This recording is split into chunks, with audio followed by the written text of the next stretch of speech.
It's March 12th, and the strange side of history awaits. Today, we have a ruler raised by the men meant to protect him, an idea that would quietly reshape human life, and a peaceful march met with the force of an empire. Let's begin.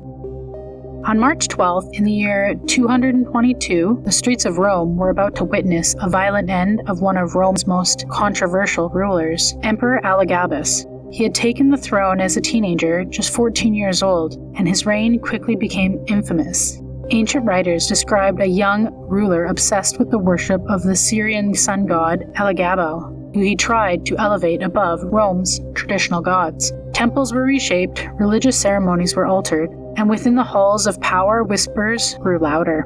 Many Romans believed the empire had abandoned their traditions that had held the empire together for centuries. By that spring, patience inside the imperial guard had run out. At the Praetorian Guard camp, a plot began to unfold, quietly supported by his own grandmother, who had already chosen a replacement, his cousin, Severus Alexander. When the soldiers turned against the empire, panic spread through the palace. He and his mother fled desperately, searching for somewhere to hide. They found the latrine, but they were found. Both were killed, and the emperor and his mother were dead. But the brutality didn't end with their death. Their bodies were dragged through the streets of Rome as a warning to anyone who might rule like him again. He was then thrown into the river Tiber, washing up in Rome's sewers. Rome attempted to erase him completely. His statues were destroyed, his name was struck from the official records, and the empire declared that he never truly existed. On March 12, 1989, inside the quiet office at CERN, British computer scientists sat down and wrote a document that almost no one realized would change the world. His name was Tim Berners-Lee. At the time, CERN was one of the largest scientific research centers on Earth. Thousands worked there, studying the deepest mysteries of the universe. But there was a strange problem hiding behind all their discoveries. Research papers lived on incompatible computers. Databases spoke different digital languages. Important data was scattered across machines that couldn't easily communicate. Knowledge existed everywhere, but it was also isolated. So he drafted a proposal with a simple, almost strange idea. What if a piece of information could be connected?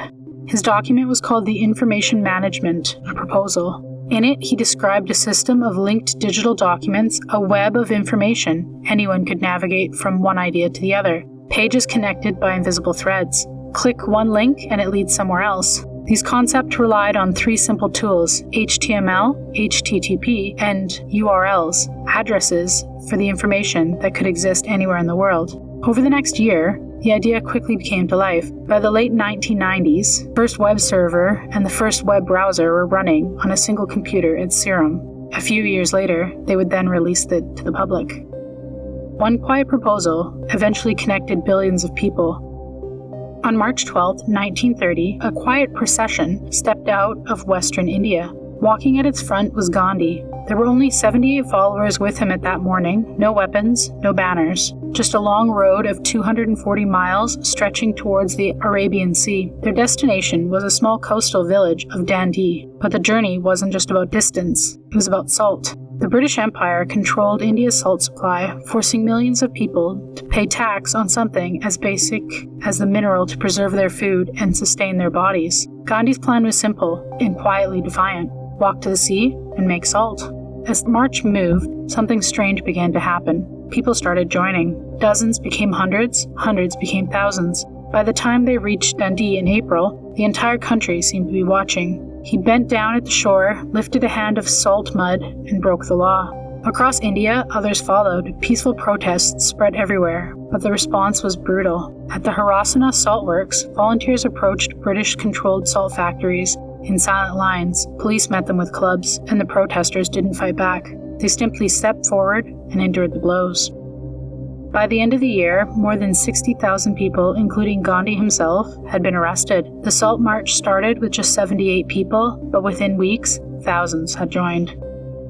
Another day, another strange bite from history. Like, comment, and subscribe. Your next Eerie dose is just a day away.